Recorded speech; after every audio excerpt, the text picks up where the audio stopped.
In terms of your role in this case, were you involved in a computer forensic examination of some of the computer media that was obtained by the state in this case? Yes, sir. And before we talk about what you did with that media, I want to talk a little bit about your background so the jury understands your ability to be able to do such an analysis. So, sir, if you could be so kind, first of all, just kind of give us an idea of your background in computers, when that experience began, et cetera. I consider myself a data scientist. I do data analytics and manage, secure, distribute, and archive data for corporations and consulting work. Is that what you would call your current profession? Yes, sir. Well, I'm guessing there has to be some build-up or some training or some experience that gets you to the point where you're doing the kind of work that you just described. Yes, sir. So what I'm asking is you kind of take us through the trail, if you will, of a quasi-resume of how you kind of built up to the point where you're in business today.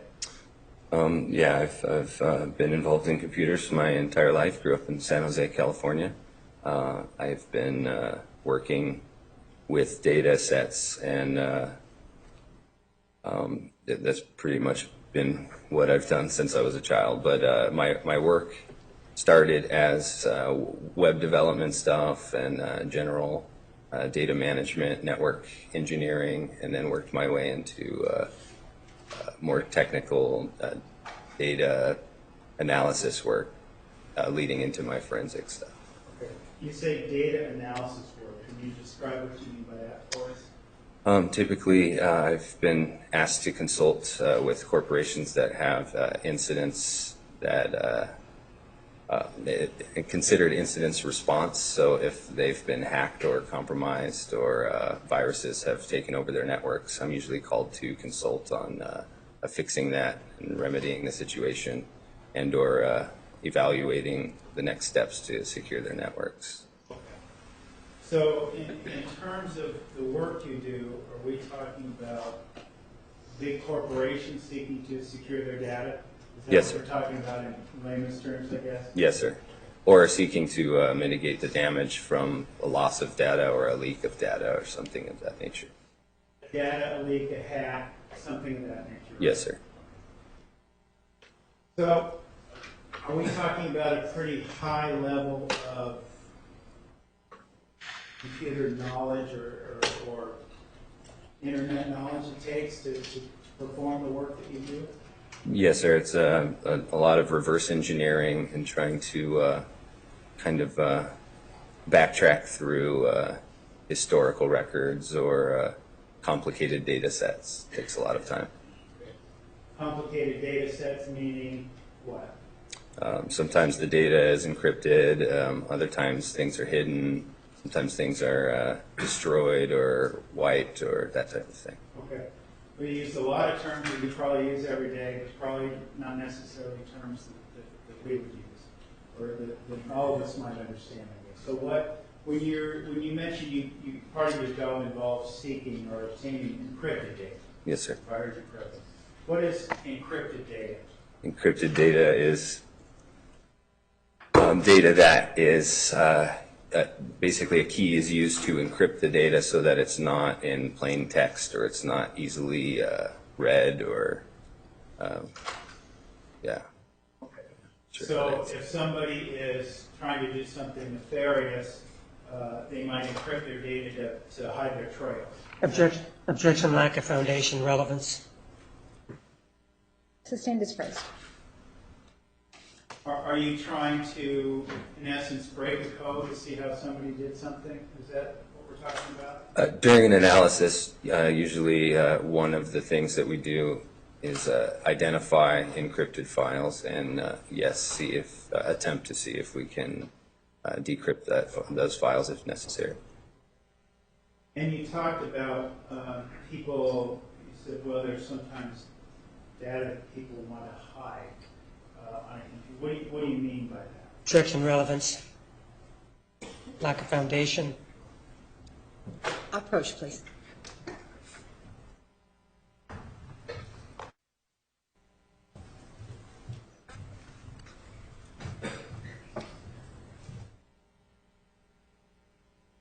Now, sir, you mentioned, you talked about part of your job. Well, let me ask you this. Do you, as it now stands,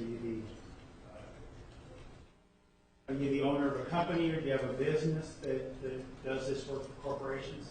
I do own a company, and I do consult as well besides the company. And how long have you been in business doing this sort of corporate security that you've talked about this morning? About 10 years or so. And you have experience in those 10 years about investigating data that people wanted to hide, correct? Yes, sir. Okay. And could you explain that experience to us? Just, I know you don't want to probably go into specifics of a particular case, but just kind of in general, the process of somebody, a client or someone contacts you and says, well, I think my employee might be doing this or hiding data. What kind of process do you go through? During an analysis, I will usually take the source, I guess you would call it in this world, the source evidence, and evaluate it according to what my client has asked me to evaluate it for.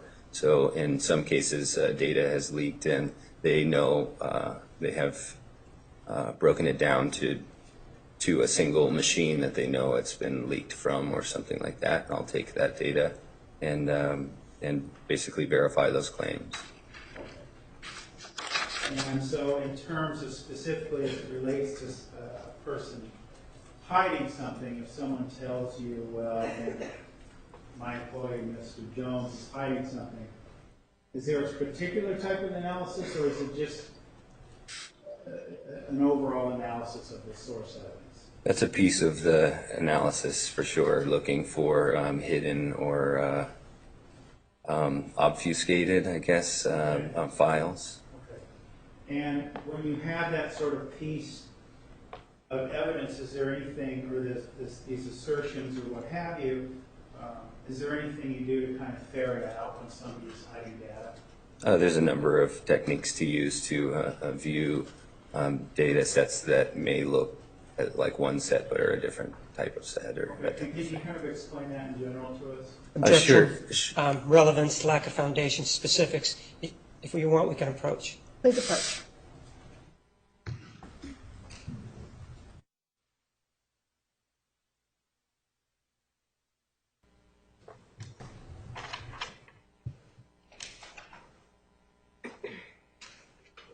Sir, in the 10 years we've talked about your experience, is it I know you probably couldn't put an exact number on it, but is it a common occurrence in your business practices or experience that someone might contact you with the idea, I think so-and-so's hiding data on my computer, or things of that nature? Yes, sir.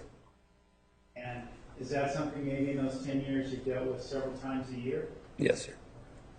And so, based on that experience, I'd like you to describe for us when you have that situation, and you're looking at, you called yourself a data scientist, so you're not really looking at anything but the source evidence, right? When you're called in to do something? Correct. For that, it doesn't matter anything, you're looking at the source being a hard drive or whatever piece of media it is. Correct. Objection, meeting.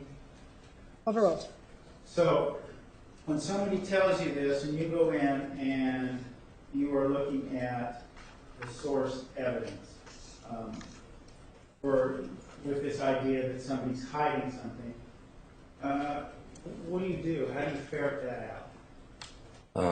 Sometimes the corporation or the client will have somewhat of a lead. They'll give me an idea of what I'm looking for, which is definitely a helpful start. A lot of times they'll understand what's already been leaked, or they'll have a general idea of what data it is that they're really after. And so I kind of start from that point and use the tools to get what I've been asked to get. Is there different tools you might use when a client is saying, well, I believe somebody is hiding something. Is there different tools you use versus maybe when you're trying to contain a virus or an intrusion? As a forensic investigator, there's a lot of tools for a lot of different things. Sometimes there's unique need for custom programming and to create a tool for a certain use. Other times there's tools or multiple tools available for whichever job I need to work on. And discuss that for us a little bit in terms of if there's not tools, you talk about writing or creating tools. Is that something that you have experience doing? Yes, sir. Could you describe that for us in general? A lot of times, if we're analyzing data that's fairly old, the formats have changed over the years depending on the software and things like that. Sometimes it's not easy to parse the data from a file, and I'll have to write software to do that for me or to help better understand it or that type of thing. And, sir, in terms of your ability to do these things, do you have a degree from any university? No, sir. I'm sorry, I didn't hear the answer. Repeat your response. No, sir.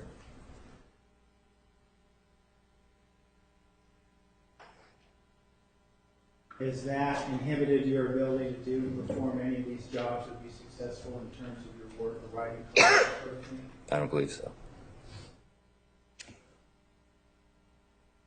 Now, in terms of, before we get to your work in this case, you mentioned a lot of big corporations you work for, that sort of thing. Is criminal work or forensic work something that you do often? Not often, no. As a matter of fact, do you happen to know how many criminal cases you've been involved in? Less than 5. And as far as testimony goes, sir, have you ever testified in court before? No, sir. So the criminal world is a small portion of your business. Is that fair to say? Yes, sir. Now, sir, you mentioned the term source evidence. What is or was the, well, let me ask you this, let me step back. In terms of the computer equipment that you examined in this case, did you examine a laptop computer that it was your understanding was owned by Mr. Travis Alexander? Yes, sir. And when we talk about a laptop, when you do an analysis on a laptop, are you looking at the laptop or are you looking at a certain component in the laptop? Being a data scientist, I'm looking at the data sets. And Typically. where is the data set found? The data is stored on the hard drive. So your analysis, you're not looking at a computer and making sure it functions. You're looking at, as a data scientist, you're looking at the information that's contained on a hard drive. Objection leading. Is that correct?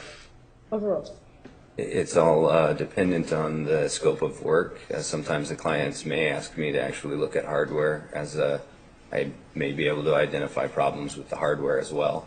But in this case, just the data on the hard drives is what I was asked to look at. Okay.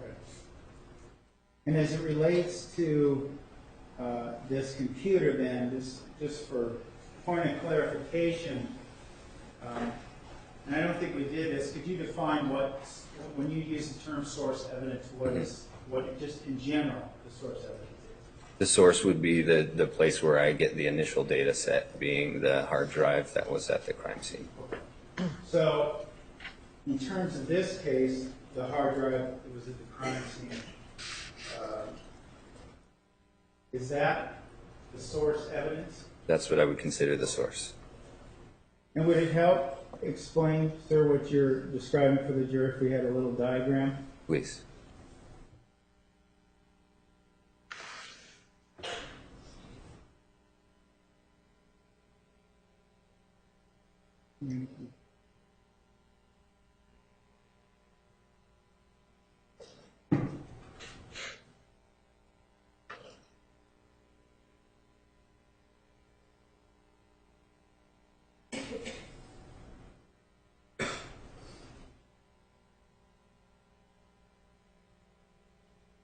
It's going to be rudimentary, but we have, this is the Toshiba hard drive, right? Objection leading. Who prepared the diagram? It's not marked in evidence. Sustained. May we approach? Yes.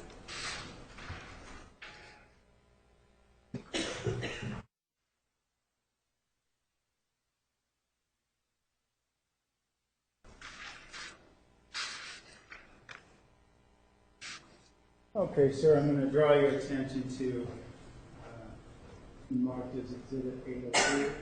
I hope I spelled Toshiba right.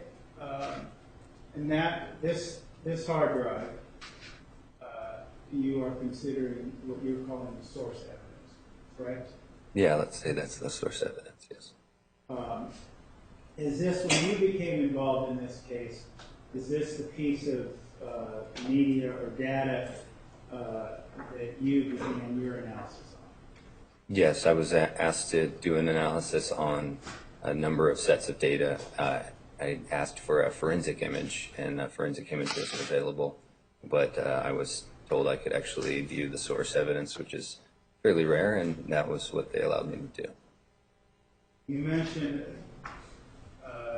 the viewing the original, but you said there were other images available. What did you come to understand about other images being available? Well, I was originally told there were forensic images that were created. They were unable to obtain them, so I went down to the source and did the analysis on the source, which is what I'd prefer anyway. But in terms of, well, let me answer this. Why do you prefer the source? Well, the source is obviously the most accurate representation, or should be the most accurate representation of the data set that I'm analyzing. Should be. Yes, sir. Was it in this case? No, sir.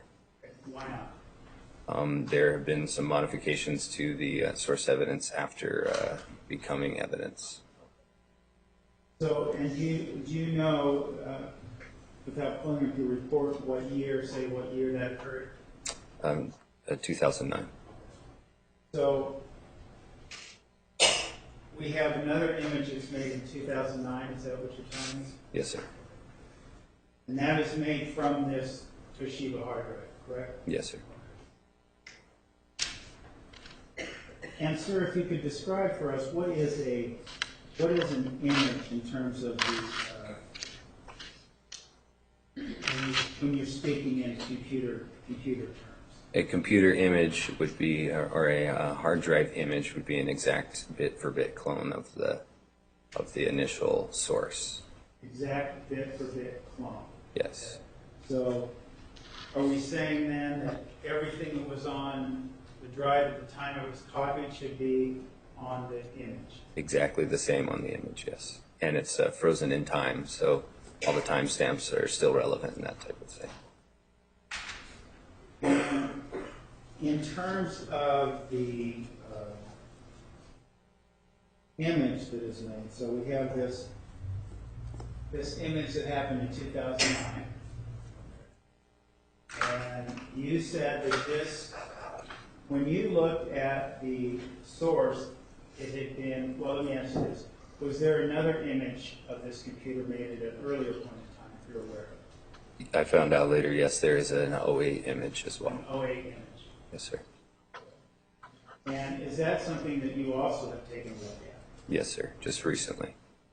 Judge, I'm sorry to interrupt, but could we ask the witness to speak up a little or move the microphone maybe? Yes, could you move the microphone toward you, please? Thank you.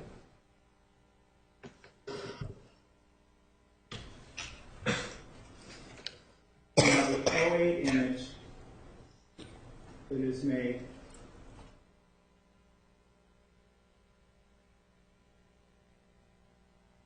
is it a, we talk about this being the source, and you talk about this typically being the best evidence. Yes, sir.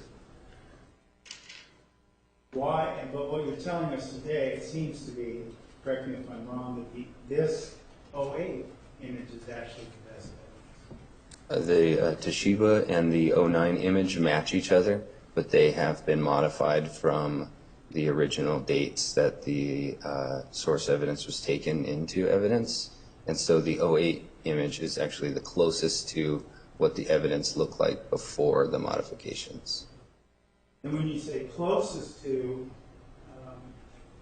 was there modifications from the time, and I know you don't know a lot about the case, but were there modifications on the computer from the time that it was obtained on June 9th or 10th before the image was made the next day? There are modifications past the point of it becoming a crime scene, I guess you could say. Okay. But in terms of the value of the 08, does it have more, there's modifications to both? Yes, Is sir. that what you're telling me? Yes, sir. Which, the 08 or the 09, which has less modifications? None of the drives represent the evidence as it was at the time of the crime, but the 08 image is the closest to that. And in terms of these modifications that took place and everything, is how this evidence was handled, how the source evidence was handled. Was that surprising to you based on your experience in the corporate world? Objection, relevance. Overruled. And I'm sorry, sir, you said yes, absolutely? Absolutely, yes. And if you could speak up. Yes, sorry. Explain to us why the Mesa Police Department's handling this evidence was so surprising to you. Obviously, it's an important data set for the case, and when it's hard to challenge a data set according to a timeline if the data has been altered, I guess. So we have some alteration here, but more alteration here. So your testimony today is based on the 2008 drive, is that correct? For the most part, yes. All right. In terms of the what we have here, and with the 2008 drive,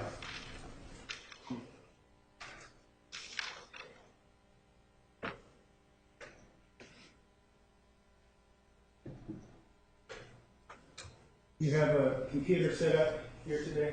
Yes, sir. I have it. That's me. No, I was pointing to get the screen on things. You have your computer here Yes, today? Okay. And in terms of your analysis of this, do you have a copy of this 2008 image on your computer? I have the analysis of all these images. And will you be able to answer my questions based on that analysis of that computer? For the most part, yes. And that represents the image that was made in 2008, this analysis, these questions. Yes, please keep in mind that I've only had access to this image for about 72 hours, which is very, Objection very beyond the scope of the question. Sustained. How long have you had access to this image? just 3 days, 4 days at most. Your Honor, at this time I would be moving in Exhibit 803. No objection. Exhibit 803 is admitted.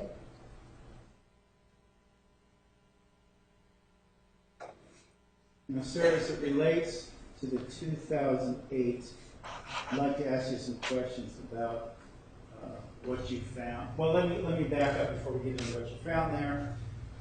When you originally become involved in this case, when you go to the Mesa Police Department, when did you do that? That was in August, late August. Of this year? 14, yeah. And going back to our diagram on 2014 then,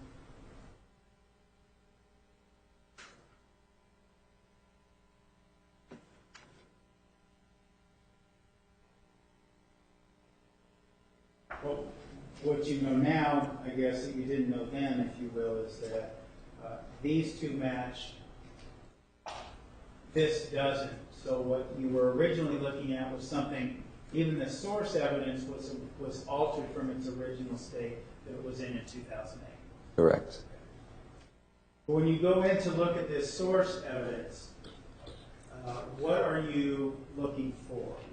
What has been your charge, if you will? It always starts with at least the scope of work. When I'm asked to do the job, I typically ask what type of scope, what is it that we're looking for, and move from there. My scope was to do a very broad general analysis of the drive to determine basic things like startup and shutdown times, as well as if there was pornography on the computer. Pornography? Yes, sir. All right. So you go into this work. Did you find evidence of pornography on the source evidence when you went in 2014 in August? There's no evidence of pornography media on the machine. Okay, when you say pornography media, what does that mean? Pornographic media would be pictures, videos, things like that. But is there evidence of artifacts or remnants or things that lead you as a data scientist to come to understand that there was a history of this computer being involved in pornographic materials? There is evidence that there is a history of visitation to pornographic websites, yes. History of visitation to pornographic websites. Yes, sir. Now, is that history also on the 2008? Yeah, yes, sir. Now, the fact that you're working off a copy, this image that was made in 2008, does that give you, as a data scientist, any pause for concern that somehow the data is not correct or that sort of thing? Any qualms because it's an image, not the source evidence? Well, the tools that we use to make those images, they're considered forensic images, and the tools that are used to make those images, I think both of the 8 and the 9 image was made by the state or by the police department, and the tools that they use are kind of create a fingerprint, a hash value of sorts, and those fingerprints can be verified to make sure that there's they exactly match. Okay. And when you say hash value, that might be a term that you may use every day, but again, Right. it's something that most of us may not use. Can you explain what a hash value is? It's a calculated number that is essentially a fingerprint for a file. So it's a unique number that is generated by the way the file is. Okay. Well, does that, for further clarification, does that number stay with the file, or if it is taken off and replaced on a computer, does that number change, that sort of thing? Well, it's almost like an observation. You have to observe it. You can form a hash number from it, meaning if anything changes within the file, the hash number changes. But if the file stays identical, the hash will stay the same. So if someone were to have a file on a computer, a picture of their child on a computer, and maybe they take it off, put it on a portable hard drive, and then they put it back on the computer, it's going to have a different hash value than the first one did? No, if they just move it between, it will actually have the same, except when data is, or timestamps are modified. Sometimes it will have a different hash. Yes.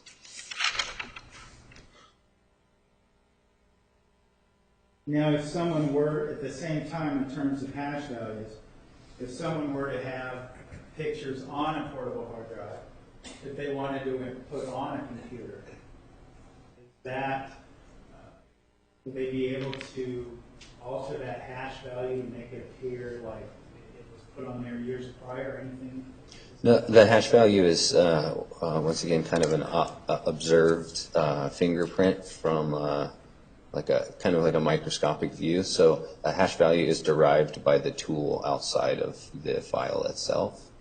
If that makes sense. So it's created using a calculation. So it can be reproduced, recalculated to produce the same result over and over again. So, meaning if somebody wanted to put something on this computer to make it look like this had happened, they really wouldn't be able to do that because of the hash values of the machine. Yeah, the hashes would be generated by me as a forensic investigator, and that would create a new hash if something had been changed from the previous. So looking at that 2008 image then, do we have any alterations or things that make you suspicious that the materials that you found on that piece of evidence, that data set, is somehow manipulated or farcical, so that somebody manipulated it? No, sir. Now, sir, I'd like to begin to start asking you some questions in terms of when you made, you said that there was, on the 09, that there was remnants of pornography, and I'm probably not using your specific language, but there were remnants or artifacts of pornography on that computer. On all the images, not just All the 09. images. Yes, sir. So the 08 has those same artifacts. Yes, sir. Can I begin, and if we could get it up, can we begin starting to talk about what we found on the 08 computer? Yes, sir.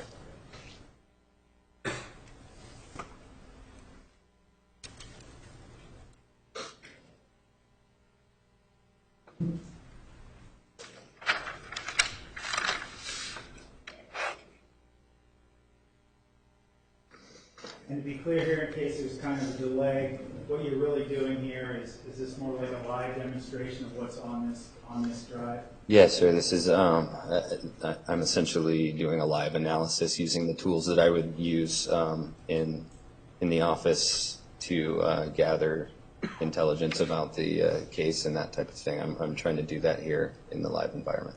Okay. So if you need a minute to answer my question, just let me know. Thank you. Okay? Yeah. Sir, one of the things,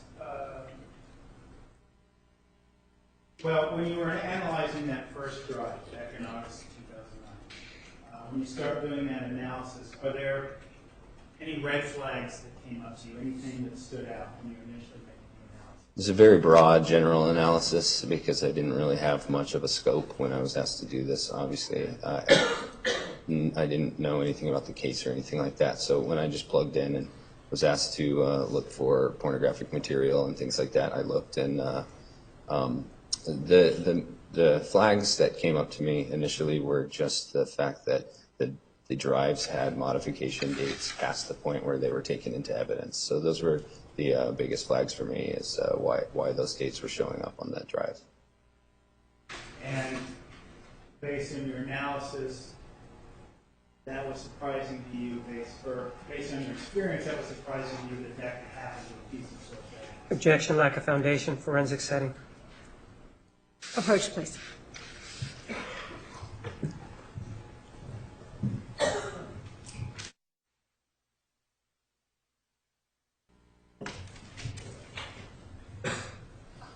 And sir, if you could again be so.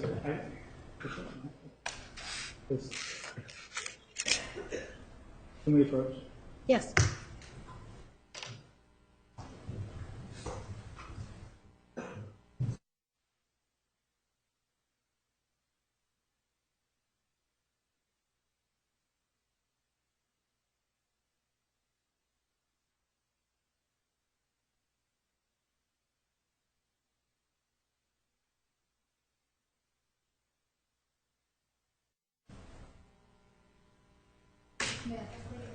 Speak up as loudly as you can. There is difficulty hearing you in the I'm sorry. parts of the courtroom. Thank you. Yeah. Here we go. Let's try that. How this evidence was handled by the Mesa Police Department, or mishandled by the Mesa Police Department, in contrast to how they might be handled in the corporate world with the security issues, was that surprising to you that you saw those models? Objection, lack of foundation, mishandled by the Mesa Police Department. Sustained as praised.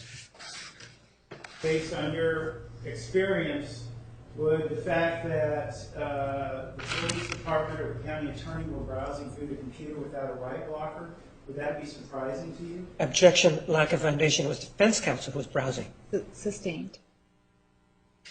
Your Honor, may we approach? You may.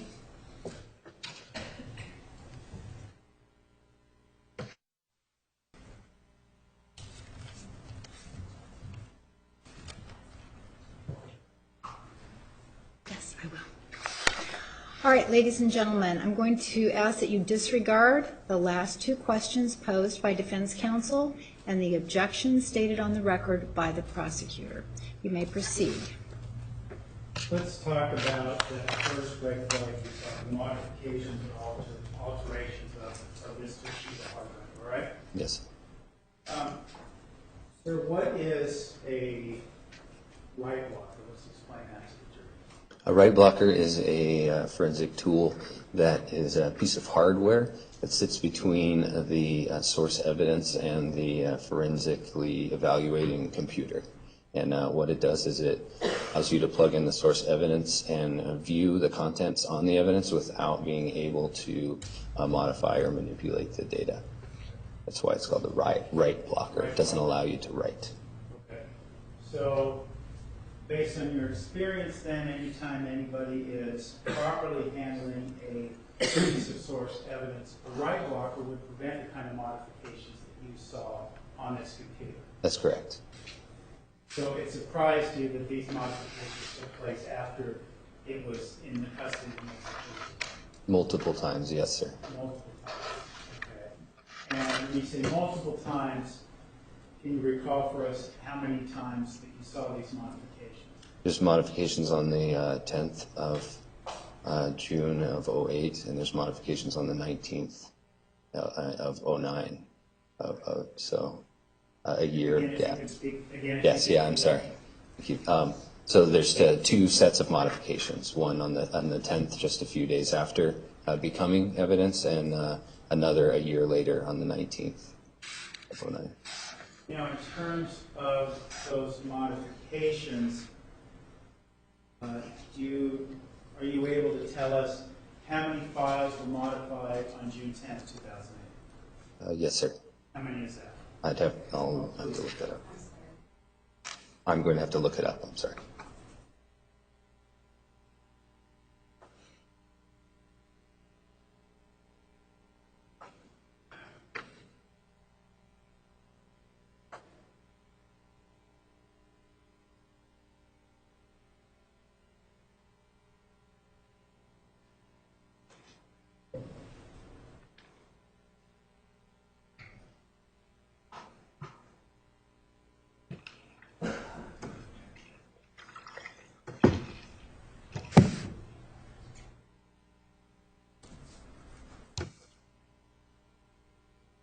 Sir, while that's running, could you explain to us, again, probably one of those terms you use on a day-to-day basis, what is a modification of this data or file? What does that mean? The word modification just means it's been changed from a set time or place, that it's been altered in some way. It's not a bit-for-bit clone or copy of. So you say altered in some way. Is that from a perspective of data, what's on the computer? Is that what you're telling us? Let's take a very easy example, a log file. A log file is written every time something is need to be written in the log, so every time that happens, it's modified. So that's what I would consider being modified, a change to the file. Okay. And you said something real easy, a log file. Well, can you explain to us what a log file is? A log file is just a place where a piece of software keeps track of what it does, and it will keep it in a log, like a journal. Okay. So in terms of the amount of modifications that took place on June 10th, 2008,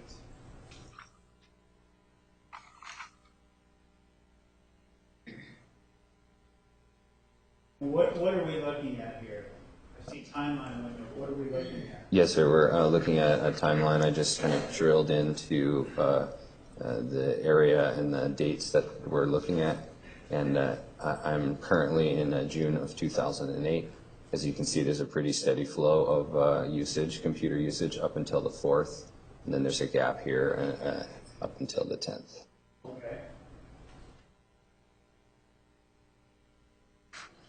And, I saw the bar moving. Are we waiting for information? Oh, I'm ready to go, yeah. So does this tell us, I don't see anywhere in there, does this tell us how many files? Down right here, it's 288 results. Actually, let me just make sure that that's selected. Yes, so on the 10th of June, 288. Okay, I see you're pointing here with Yes. your pointer, 288. This number here reflects the amount of files that were changed on that date. And are you able to provide us with the same answer? So, well, going back to what we said earlier then, are we, the 08 image that you're working off of has the 288 modifications on it? Correct. Right, okay. Now, maybe as a good way of explaining, how many modifications took place to the source evidence on June 19th of 2009 before you looked at it? 2,379. Okay. And as it relates to these 2,379 files, going back again to what we said earlier, in terms of the log links or the artifacts of pornography, they were still present even after these alterations. Correct. Okay. All right. So the 08 image with its 283 or 88 altered files, and the other with the 2,300 altered files, after you see these alterations and these modifications, is there any red flags, anything else you see that stands out to you as you're doing your analysis? As far as the looking for modified boot up and boot down times, those two were it. And the other red flag was the historical record of visitation to pornographic sites. Well, what about, before we talk about the historical record of pornographic sites, was there cleaner programs found on this computer? Yes, sir. And could you describe for us what a cleaner program is? A cleaner program, there's a number of them on the market, and their primary goal is to clean your computer up to make it run more efficiently and generally wipe out stuff that you don't need any longer. Wipe out stuff that you don't need. Right. What kind of stuff do cleaner programs wipe out? And when you say stuff that you don't need, Yeah, internet history, user options, like the way they've set up their windows can be wiped so it can be reset. Generally, just an overall getting rid of temporary files and cached files and things like that. so in terms of these cleaners, how many did you find on this hard drive, on this Toshiba? There was a significant amount installed. I don't Would you know. be able to show us? I may be able to, yes.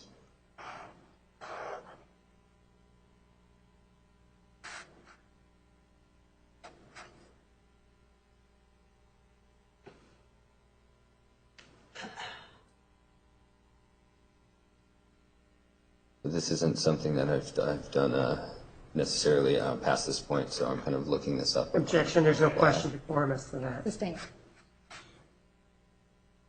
So I can point out the software now. Oh, Is sure, that all right? please. Okay, so we have RegCure here, which is one that cleans the registry. We have SpyBot Search and Destroy. We have a number of ones that I'm not familiar with necessarily, but Pop-Up Blocker, OneCare Advisor, I think, is also one that helps organize.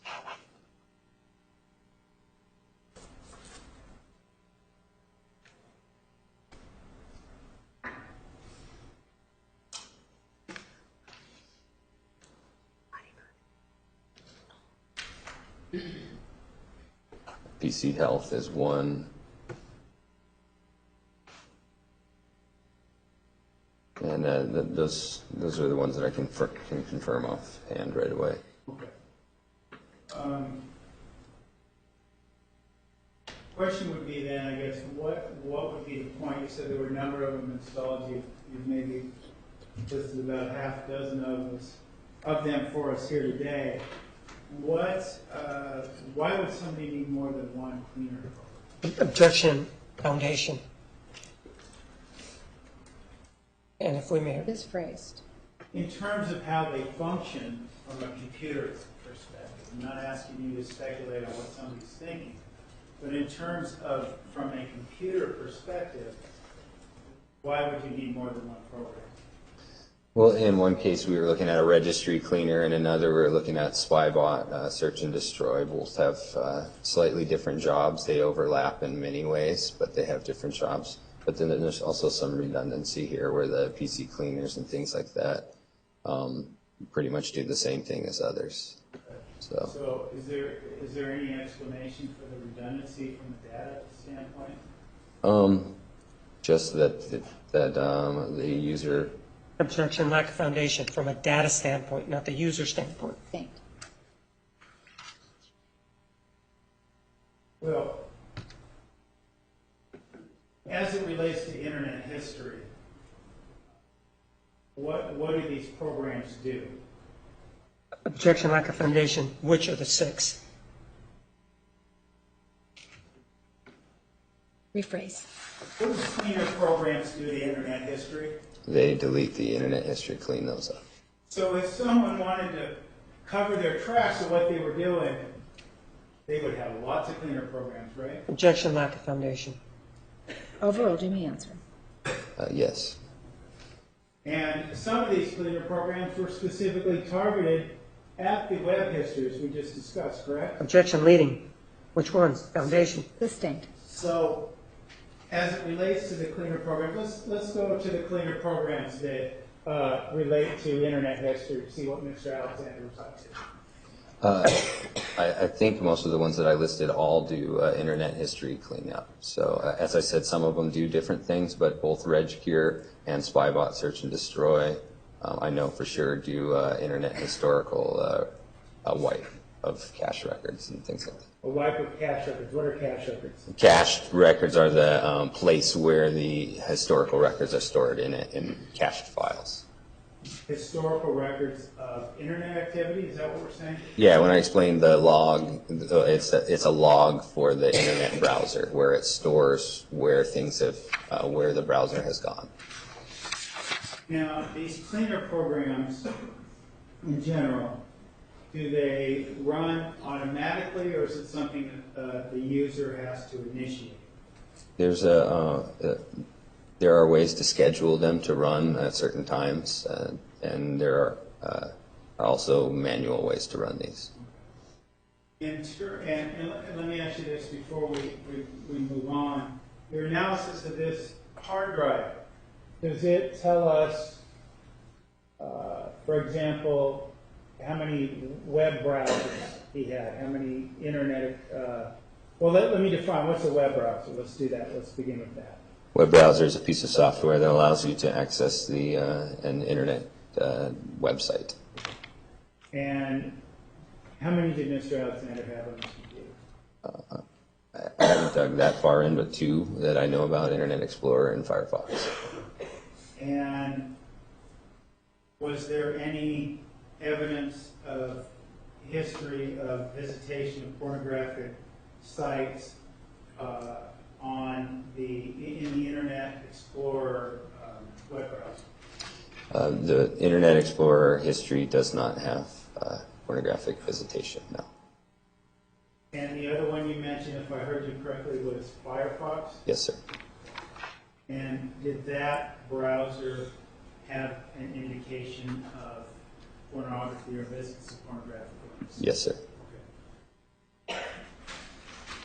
Now, based on going back to what we were talking about, are you able to forensically tell us how Mr. Alexander had his cleaner program set to operate, whether it was periodically or if he did it himself? No. Do you know that? No, sir. Do we know, for example, how often he would use these programs? There are some logs that. Objection, lack of foundation. He says he doesn't. If you want, we can approach. You may approach.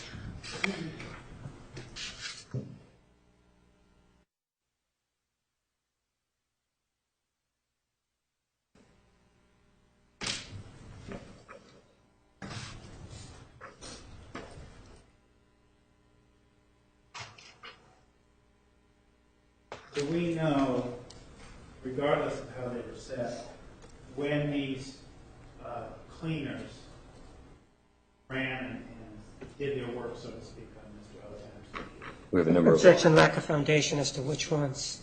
There's 6 of them. Overall, do we answer yes or no? Yes. Can you demonstrate that for us? Yes. Just beginning with the first cleaner.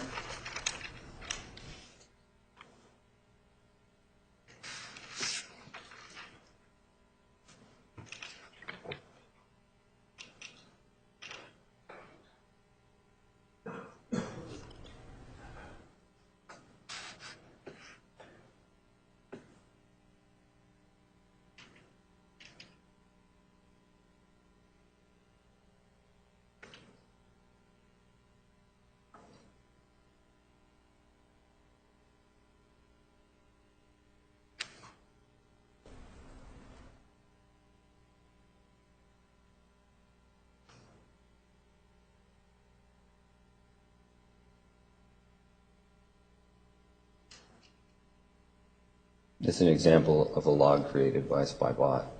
It shows at the top the title of the file, and then just below that it says when the report was generated. In this case, this is just a random one that I pulled up from the list. Okay. And is that March 10th, 2008? Yes, sir. Okay. Can we tell in terms of point in time?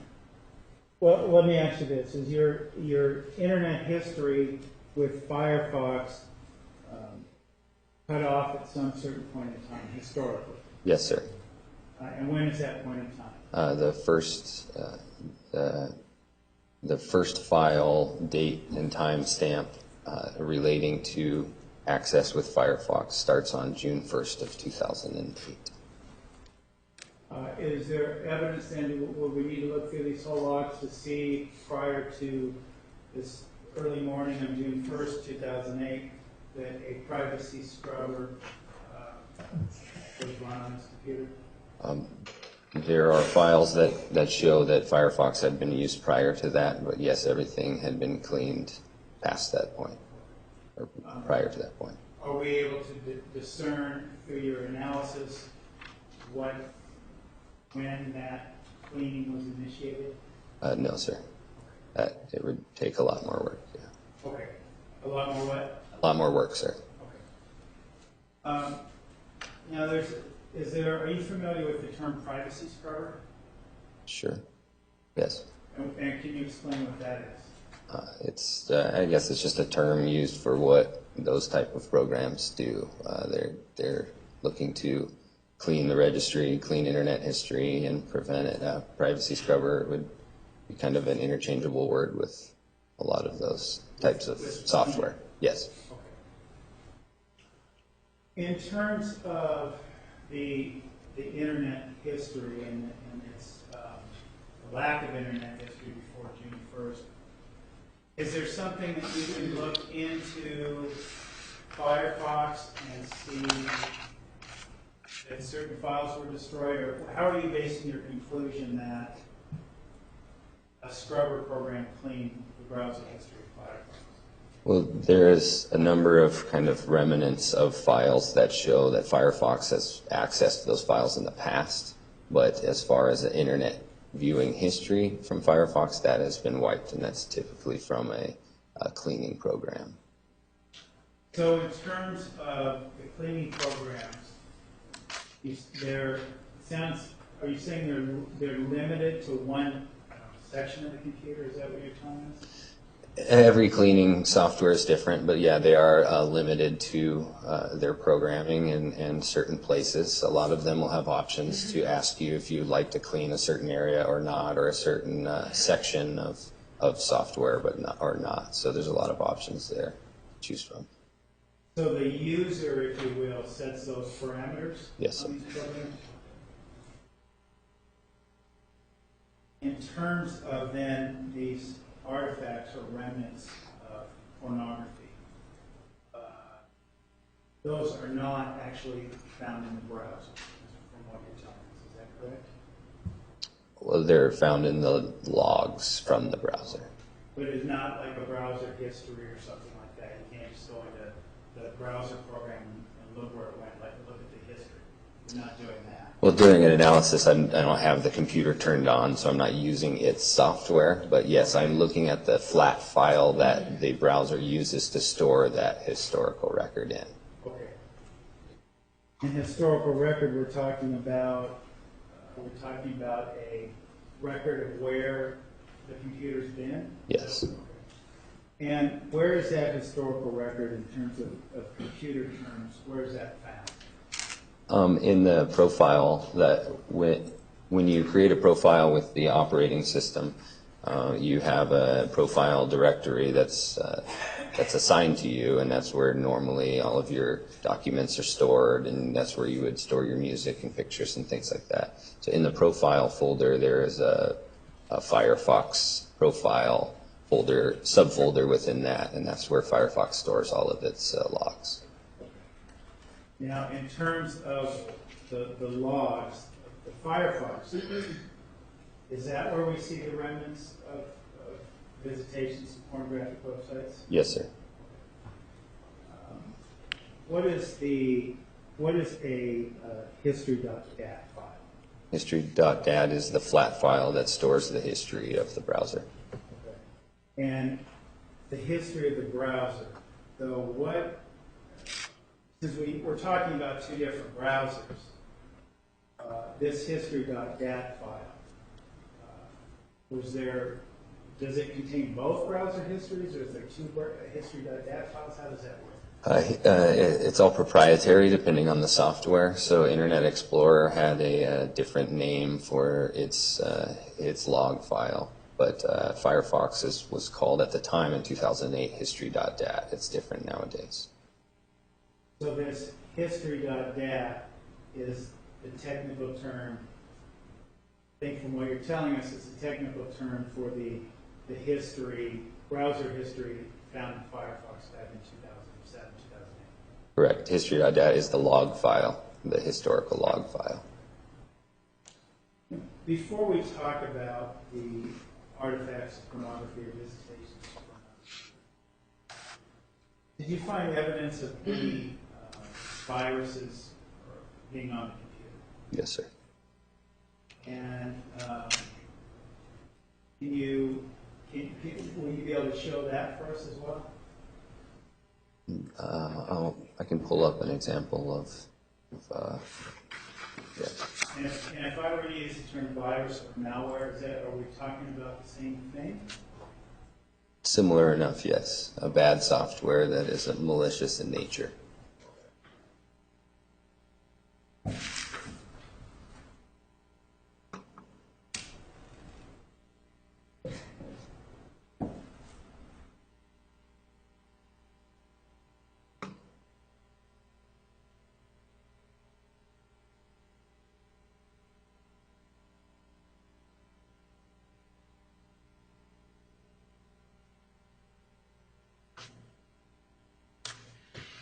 So in this case, what I'm looking at is unallocated space, which is...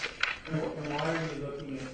Well, first of all, why don't you define for us what unallocated space is? Sure.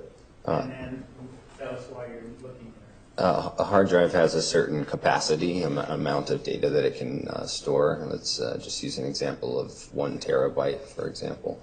And if the data that's on that drive equals to half of that, 500 gigs, there is another 500 gigs of unallocated space, meaning it hasn't been, it's not allocated to store data and not being used.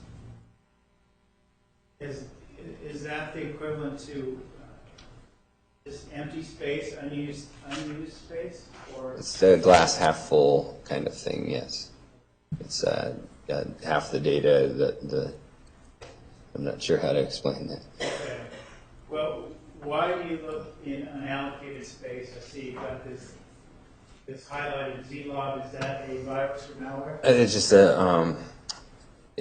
I don't have the examples pulled up, and it would take a while to kind of break down to that exact thing, but using the unallocated tables here that you see, there's a list of kind of remnants of the Zlob virus and what it did to the drive. Before we go into the Zlob virus, I want to, maybe if we can clarify a little further. The second part of my previous question is why look for viruses in unallocated space? In this term, usually the unallocated space is a very important place because a lot of times that's where the deleted files or removed pieces of data are actually still on the drive. The operating system has been told that space is available to write, but the data is still there. If that makes sense. So it's kind of, are we saying a virus or things that are kind of isolated there in this unallocated space? I pulled this unallocated space up just because it was the quickest and easiest example, but there's evidence of Zlob throughout the machine in unallocated and allocated space. And this Zlob being a virus or a piece of malware, is there a way for you to define for us in general what it does? Sure, there's a number of variants of Zlob over the years. This one kind of gives us an idea of what this version of Zlob did. If we look up here, we can see a true codec. And the word codec is used for the type of plug-in for a video player that allows a certain type of file to play within that video. Okay. So I want to make sure I understand when you show us all this data, these program files with the codec on it, I see Zlob there. Yeah. What is this? This is we're once again looking at unallocated space, and this is just a list of what the Zlob virus injected into the machine. So it had placed codec files and set its environment at the bottom there. You can see. And you say codec files. Is that the video player files you were just referencing? Yes. Okay. So, what does how does one get, yes, a computer get infected, if that's the right word, with this Zlob virus? In this case, because of the codec information and things, this is a virus that's embedded into to be a fake video player. It probably actually does play videos, but it was made for malicious reasons. Okay. So, And based on your analysis, say malicious reasons, based on your analysis of this hard drive, can you tell us, is there any way to infer what those, well, let's look at the conduct of it. What is it doing to the computer, the malicious behavior, if you will? Zlob had actually a number of jobs that it did through its iterations and things, but in this case it's trying to it alters the search results, it alters the advertisement spaces and things like that. So it's essentially trying to make someone money, whoever the person is that created the virus in the first place. So to try to understand and maybe distill it down, is it somebody's trying to put ads onto a computer through this virus? Is that? Yes, in lieu of being a video player, it is actually would inject its own ads over the top of the normal ads on a website of some sort, and therefore gain money from its advertisements being seen and viewed versus the actual advertisements that are supposed to be there. So in terms of this virus, and you said, well, is this the most prominent virus in the computer? There are actually a number of versions of Zlob installed on the machine, but I haven't done much of an analysis towards that. I'm sorry, you said what you haven't done? There are a number of versions of Zlob on the machine and others, but I have not done an analysis past the point of seeing them.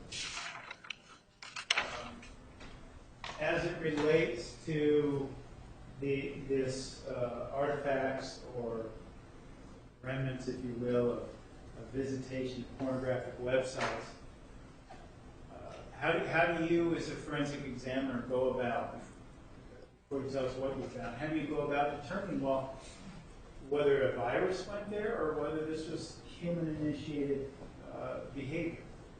That will always depend on the situation. Most of the time you have to have a general understanding of what the virus is and what it was capable of doing. In Zlob's case, it's known that it's just injection malware, which means it's just injecting ads and things like that. So it's not necessarily forcing pages, just changing advertisement. When you say forcing pages, what does that mean? It's not directing the computer? Is that Malware is built to I think everyone would be familiar with pop-ups. Other malware causes windows to pop up in front of other windows to get your attention. In this case, the ads are more discreet. You don't know what's happening. They're just placed where the ads normally are. So, as it relates to, you talked about not being able to investigate all these, or all the versions of Zlob virus and some of these other viruses. How can you be confident, or can you be confident that the artifacts of pornography that you found on this computer were human-initiated versus virus-initiated? The history.dat file shows human interaction, and I can verify the history.dat file with other files on the drive to verify that it is what it's supposed to be. That it is, well, you say it is what it's supposed to be, you mean It's not modified. Like human, it's not virus Correct. related. Okay. So, now in terms of the viruses that you see on the computer, in terms of making those conclusions, is there a virus on this computer that could somehow affect all those places that you saw, could alter it all? No, sir. All right. So, looking at this Mozilla Firefox history.dat file.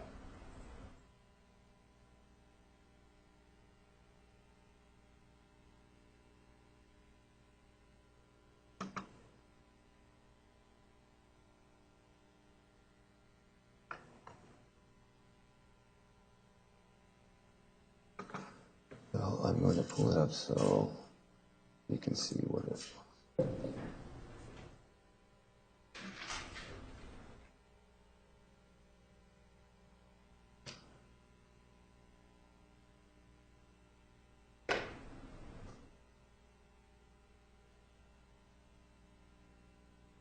Okay, so this is the raw history.dat file. Okay.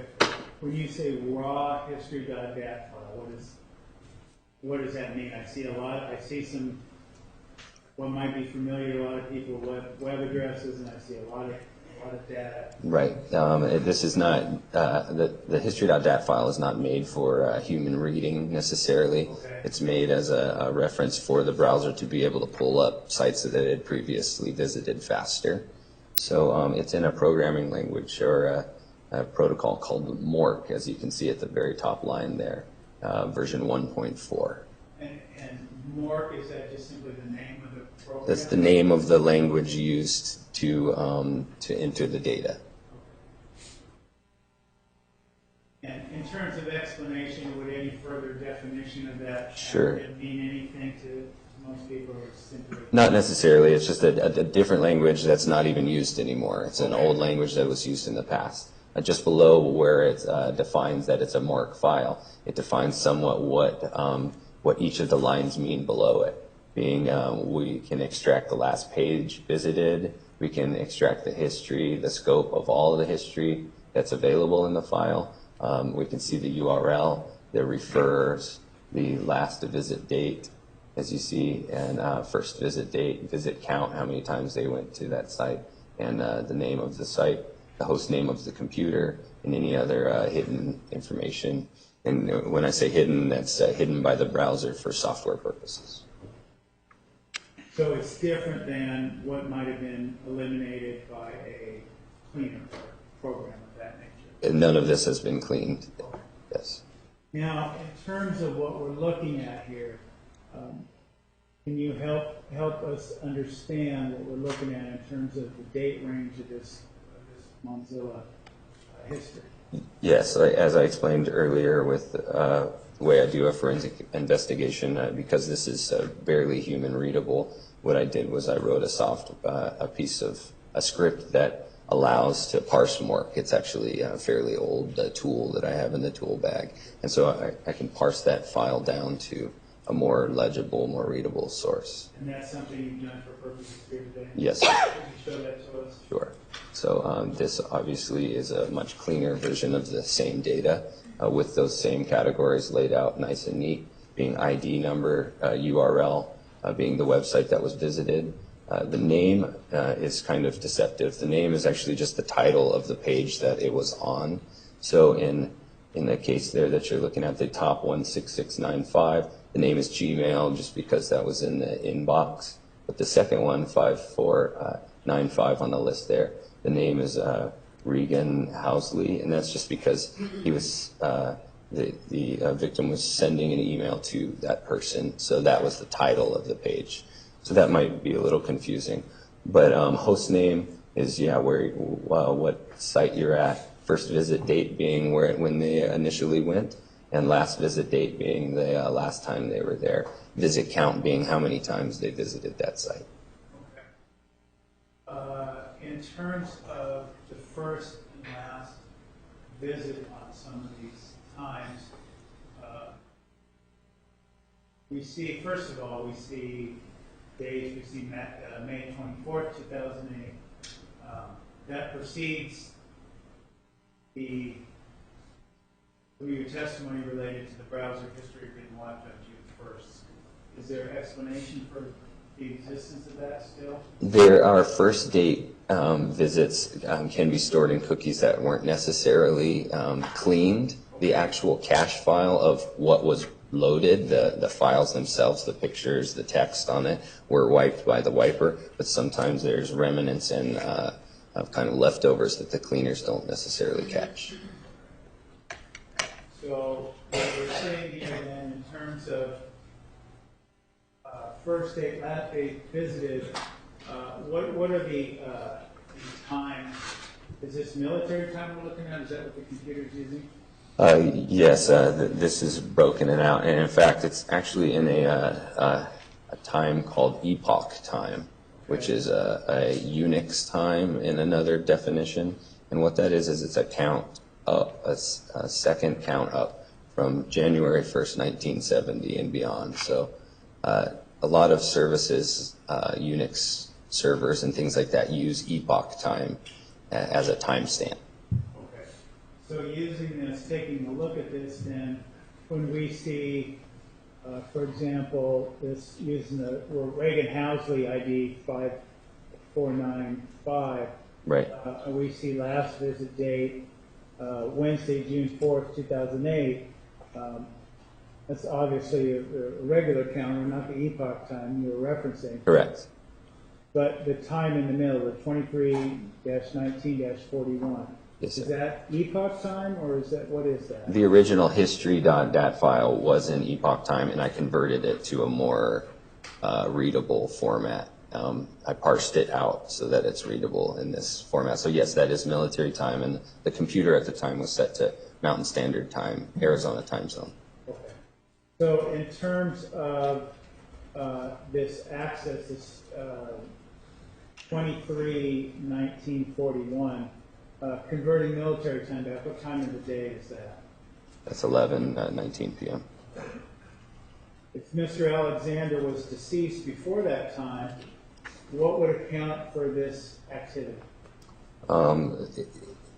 It's a Gmail. He's in the inbox and sending an email, so that's an unsent email that has just refreshed over time. Okay. Now, in terms of the moving forward to the history of activity with pornographic behavior, you said that began based on your analysis about 3 in the morning on June 1st, if I recall your prior testimony? We have a cookie that matches the history text file that sets the initial visit at 3:40 in the morning. Okay. And you said we have a cookie, is that in a different file? Yes, sir. Is this? Okay. Can we demonstrate it on here before we leave this file, or does it just show on the cookie file? Demonstrate. Sorry. Well, you said the history of visitation of pornographic. Was it in the register at 3:40 in the morning? Was that one in this registry or only in the cookies file? Just that's when the cookie was set. That's Okay, cookie was set. yeah. I think we got to define some terms. Yes. What is a cookie? A cookie is a tiny fragment of a file, or a tiny file that is sent by the site that you're visiting. Let's use Google as an example to tell the user computer specific things like this, the first and last visit dates. Sometimes it holds keys like encryption keys for passwords if you've logged in. Other times it contains data that tells the machine to disconnect from the connection after a certain amount of time, called a session timeout. So it'll say after a half an hour, if nothing happens, make sure to disconnect from this connection, things like that. So cookies are just little mini programs that these sites send to the user's browser to facilitate the features that they provide. And as a data scientist, are you saying you can use that to kind of know where the computer's been? Yes, the cookies have a number of definitions, and there's a number of different types of cookies. There's A types, B types, C types, Z, V, and X, and you can see the definitions here. For the common people, in terms of who aren't a data scientist like yourself, what cookie type is most common, or what did you see on this computer? Well, depending on the website you visit, some give you a lot of cookies and a lot of data within their cookies. Others don't have cookies at all. It's different from every site you visit, but each of these, sometimes they will be very thorough and give you a lot of these cookies. If you go through the definitions here, those cookies do different things. So sometimes you'll get all 4 or 5 different cookies for a site, versus others you'll just get a individual first visit cookie or something like that. So it's different for every site you visit. Okay. What would, going back to the June 1st, 3 in the morning, pornographic viewing, is that present in the registry file? Is that present, or excuse me, not the registry file, pardon me, the history.dat file? No, the history.dat file does not have the 340 data. But the cookie file does. It was set at that point, yes. So, as a data scientist, what does that mean to you? Seeing that the cookie was set, but there's no historical record there, I would assume that there was a cleanup between. Objection, lack of foundation, I would assume. Sustained. Well, you say you would assume that based on the scientific evidence that's on this data. How do you make that assumption? Once again, I've only had about 72 hours with this data, so it's a limiting what I can extract out of it. But I'm fairly certain in my findings when I tell you that. Okay, but I mean, basically, what facts can you say? Okay, it tells me that the cleaning program is the statement you just made. Right. Between 3:40 in the morning and the next pornographic activity. When a cookie is set, you get, as the definitions show there, some cookies are set to show when you went there initially. Could you expand that for us, please? A UTMA. UTMA cookie? UTMA, for example, we can look over here on the right, and that expires 2 years from the set date, meaning I can look at the epoch time of that cookie and count back 2 years and know exactly when that was set for the first time, put in there for the first time. A UTMB cookie is 30 minutes from the set update, and that's what establishes your session times, as I was explaining earlier. That's the cookie that tells your connection to timeout because you've been waiting too long, you haven't done anything. And then the CZ and Vs are all very similar. They deal with the referrer systems and how users were referred from one site to another. And the X is a 2-year expiration cookie. So. And you say when somebody is referred to one side or the other, would that be what most of us might say is clicking a link or seeing an ad and following that? A referrer would be the place that you came from last. So a direct link, using the correct terminology, a direct link would be a user typing google.com and hitting enter. That's a direct link. No one referred the user to Google. They directly typed it in and went to it. A referrer would be if you were on google.com and you clicked to NFL sports or something. And then the NFL sports log would show a referrer of Google, meaning they came from Google to the NFL site. Now, going back then, when you talk about the cookie on the dealt with the pornographic viewing on 6/11/2008. Maybe if you could go back to, I know we discussed this file, but if you could go back can we go to the cookie file? Well, sure.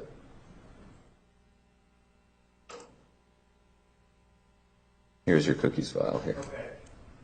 Can you find the cookie you're talking about on the first?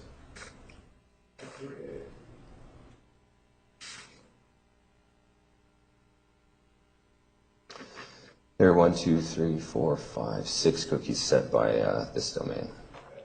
And the one we're talking about, June 1st at around 3 a.m. that you referenced earlier, which one is that? Can you tell? Well, we can see from our examples here, these are the types of cookies there are, UTMZs, ZA. And so if we look at our chart, we can see A is the primary cookie, which is initially set. So what we would do is... Now going back to the definition though. Yes, sir. Are we saying that this cookie was set a couple of years ago?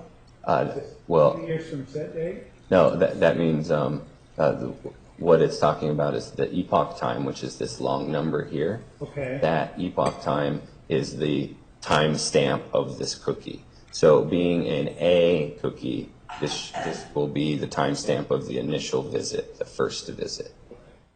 And this epoch time, this clock beginning from 1970, have you converted that into times that are more understandable? I can do that here for you.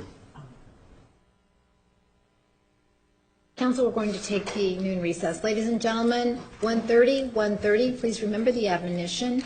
You are excused. Have a nice lunch. All right.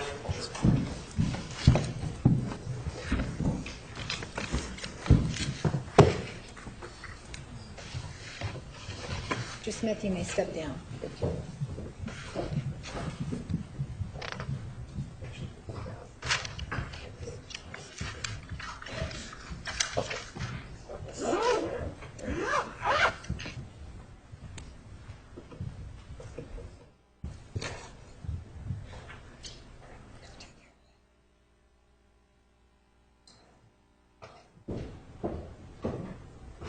Council approach, please.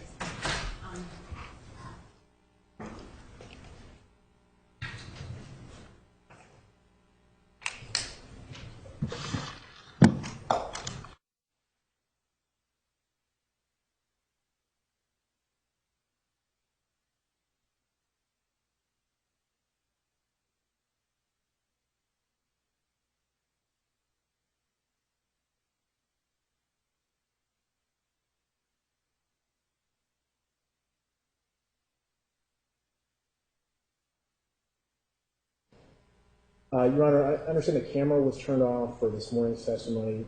Correct. Court may have entered findings on that. I'm not aware of them, and so we were just appearing to find out the basis for the camera being turned off for this portion and find out when it will be turned on. The camera is being turned off only for purposes of the testimony of this witness. At the request of this witness, he's concerned about his privacy interests and the effect of publicity on his business. So the court determined yesterday at a hearing that the camera would be turned off for purposes of his testimony, and should be today. The FTR recording is being made with no visual images other than the back of the courtroom. It's just audio recording. So there'll be an audio, There will be an audio. That's correct. and then the testimony, the camera will be turned back on at the conclusion of this witness's testimony? That is correct. Okay, thank you. You're welcome. Argument on the motion in limine to preclude the state from eliciting testimony